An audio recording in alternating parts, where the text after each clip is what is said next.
Hello everyone, welcome back. तो आइए आज हम अनुवाद के माध्यम से समझते हैं कि इन्फिनेटिव क्या होता है। तो सबसे पहले इन्फिनेटिव को पहचानेंगे कैसे। तो किसी भी अगर हिंदी वाक्य में किसी क्रिया के अंत में ना, ने, नी करके आया है तो वही इन्फिनेटिव होता है, वह मुख्य क्रिया का कार्य नहीं करता है। और जब हम हिंदी से अंग्रेजी उसका अनुवाद बनाते हैं तो जिस भी क्रिया में ना, ने, नी करके आता है उसका फर्स्ट फॉर्म लिखते हैं और उस क्रिया के पहले हम टू का प्रयोग कर देते हैं। आइए एग्जाम्पल के माध्यम से समझते हैं। जैसे दिया है कि हम जीने के लिए खाते हैं, यानी हम खाते हैं, तो प्रेजेंट इंडेफिनिट का यह सेंटेंस है। तो हमारे खाने का उद्देश्य क्या है, हम क्यों खाते हैं, तो जीने के लिए। तो यहाँ एक वर्ब आया है जीना, और एक यहाँ मुख्य क्रिया है खाता, यानी खाते हैं। तो यह टेंस का पहचान करा रहा है कि यह प्रेजेंट इंडेफिनिट है। और एक आया है जीने, तो यही जो जीने आया है यह इन्फिनेटिव है, और यह तो प्रेजेंट इंडेफिनिट का पहचान करा रहा है, यानी वह मुख्य क्रिया है। तो जब हम इसका अनुवाद बनाएंगे तो रूल वही है, सबसे पहले सब्जेक्ट लिखेंगे, उसके बाद वर्ब होगा, फिर उसके बाद अदर वर्ड या ऑब्जेक्ट होगा। तो सबसे पहले यहाँ हमारा सब्जेक्ट है वी, हम, काम क्या है तो खाते हैं, तो प्रेजेंट इंडेफिनिट। तो यहाँ हो गया इट, हम खाते हैं। क्या खाते हैं, अब ऐसा कुछ नहीं दिया है, तो जो अब हम उद्देश्य दे रहा है कि हम जीने के लिए खाते हैं। तो यहाँ जीना की अंग्रेजी हम लिखेंगे LIVE, फर्स्ट फॉर्म होगा, और इसी के पहले हमको टू लगा देना है, तो यही इन्फिनेटिव हो जाता है। We eat to live.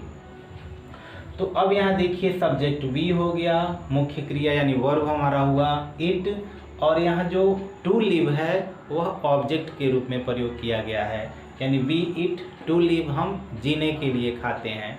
तो कभी भी अगर हिंदी सेंटेंस का जो भी वर्ब होगा उसमें ना, ने, नी करके आता है, तो अगर हम उसको इन्फिनेटिव के रूप से बनाते हैं तो उस क्रिया के पहले हमेशा हम टू लगा देंगे।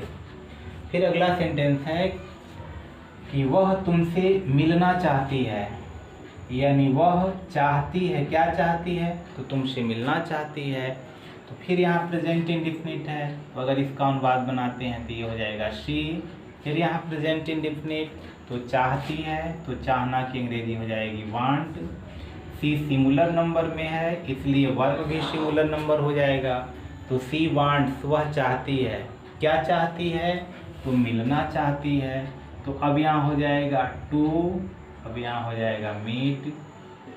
या सी भी होता है SEE, जो देखना की अंग्रेजी होती है, उसी को हम यहाँ मिलने की जगह हम कर देंगे कि सी वांट्स टू मीट या सी वांट्स टू सी, और तुमसे मिलना चाहती है, यह यू का प्रयोग कर देंगे, she wants to see you या she wants to meet you, दोनों में से कोई हम लगा सकते हैं।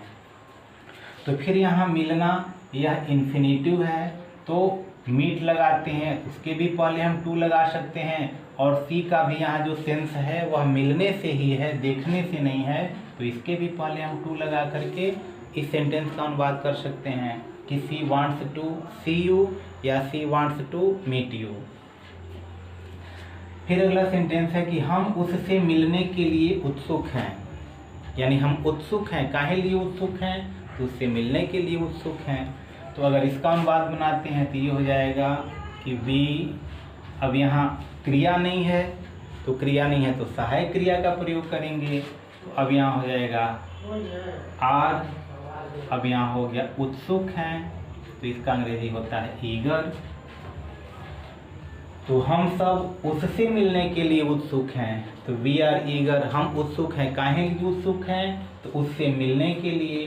तो यहाँ मिलना ना, ने, नी, यही इन्फिनेटिव है, तो यहाँ लिख देंगे कि टू मीट, और उससे, तो यहाँ him, we are eager to meet him, कि हम सब उससे मिलने के लिए उत्सुक हैं। तो यहाँ पर भी देखिए मिलना, इसके पहले टू का प्रयोग कर दिया गया है कि टू मीट, मिलना। अगला दिया है कि यह पढ़ने का समय नहीं है। अब यहाँ ध्यान देना, यह पढ़ने का समय नहीं है, तो सबसे पहले सब्जेक्ट, तो अब यहाँ यह के लिए हमको दिस का प्रयोग नहीं है, इट का प्रयोग करेंगे। इट इज, सॉरी, यह पढ़ने का समय है, अफर्मेटिव में है, तो यहाँ पढ़ने का समय है, तो यहाँ हो जाएगा इट इज टाइम, यह समय है। तो किस चीज़ का समय है? तो पढ़ने का समय है। तो यहाँ टू स्टडी, ये हो गया। तो यहाँ पढ़ना, ना नेनी, यही इन्फिनेटिव है। तो स्टडी फर्स्ट फॉर्म, उसके पहले टू, यानी वह इन्फिनेटिव में कन्वर्ट हो गया। तो it is time to study, यह पढ़ने का समय है। उसी तरह है, यह दुकान बंद करने का समय है, यह भी अफर्मेटिव में है। तो यहाँ हो जाएगा इट इज टाइम, फिर यहाँ इन्फिनेटिव आ गया, किसका समय है? तो बंद करना। तो बंद करना यहाँ पे इन्फिनेटिव है। तो शट, बंद करना, क्या बंद करने का समय है? तो दुकान बंद करने का। तो it is time to shut the shop, ये हो गया कि यह दुकान बंद करने का समय है। तो यह ध्यान देना है कि कोई भी अगर वर्ब आ रहा है उसमें ना नेनी करके आ रहा है तो वही इन्फिनेटिव है, और उसके पहले उस क्रिया का फर्स्ट फॉर्म लिख के उसके पहले हमको हमेशा टू लगा देना है। अब यहाँ दिया है कि उसका मकान किराए के लिए खाली है। उसका मकान किराए के लिए खाली है, यानी इसमें किसी भी प्रकार का ना नेनी करके क्रिया में नहीं आया है, लेकिन इसको भी इन्फिनेटिव के ही रूप से बनाएंगे कि उसका मकान, तो हिज हाउस, ये हो गया।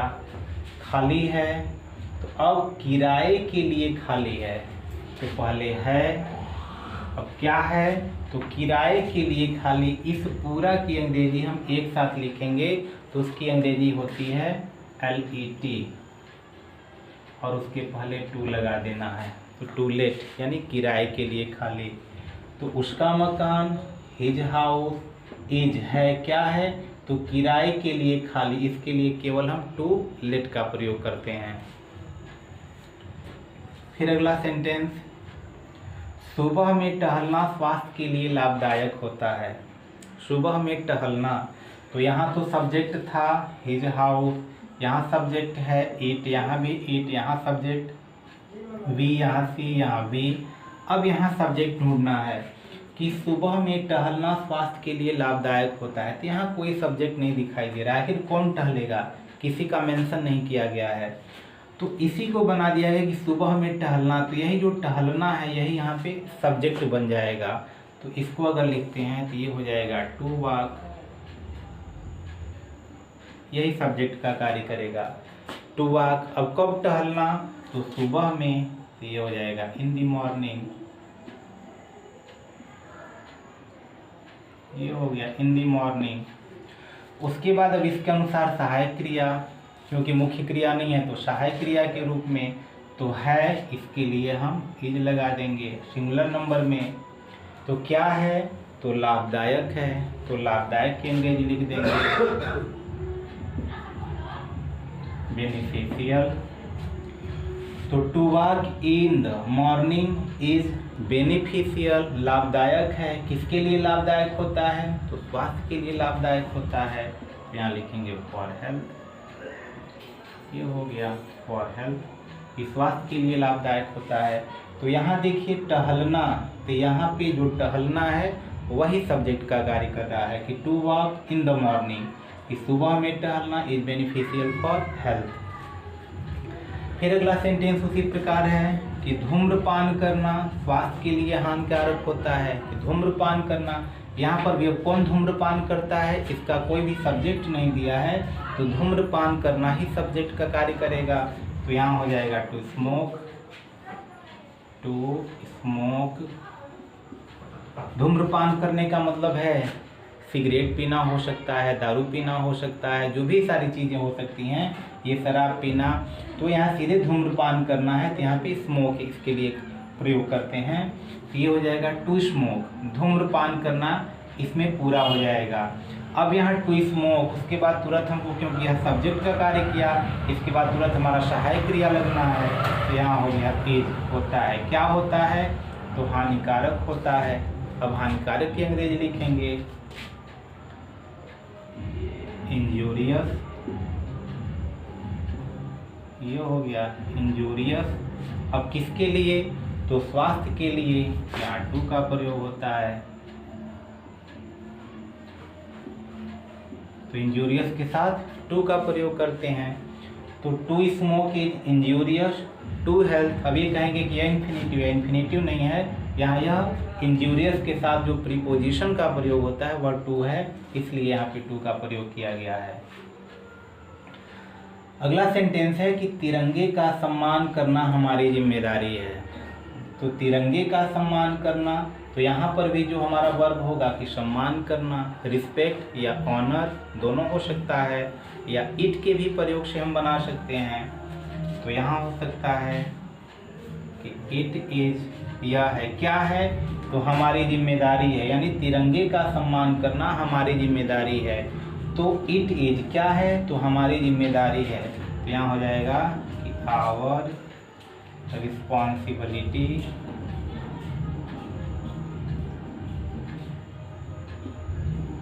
ये हो गया, इट इज आवर रिस्पॉन्सिबिलिटी, यानी हमारी जिम्मेदारी है। किस चीज़ की जिम्मेदारी है, तो तिरंगे का सम्मान करना, तो सम्मान करना, तो टू ऑनर,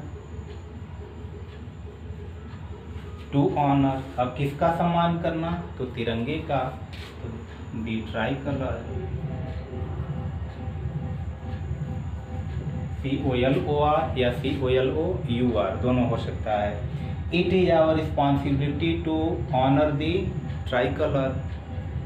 तो इस प्रकार जो भी ना नेनी करके अगर क्रिया में आता है तो उसके पहले हमेशा यानी फर्स्ट फॉर्म लगा करके उसके पहले टू का प्रयोग करके हम इस प्रकार से सेंटेंस का निर्माण कर सकते हैं। तो आशा करते हैं वीडियो आपको समझ में आया होगा। तो अगर समझ में आया हो तो निश्चित लाइक करें, शेयर करें, और यदि अब तक आपने चैनल को सब्सक्राइब नहीं किया तो सब्सक्राइब भी कर लें। फिर मिलते हैं किसी अन्य वीडियो में, तब तक के लिए धन्यवाद।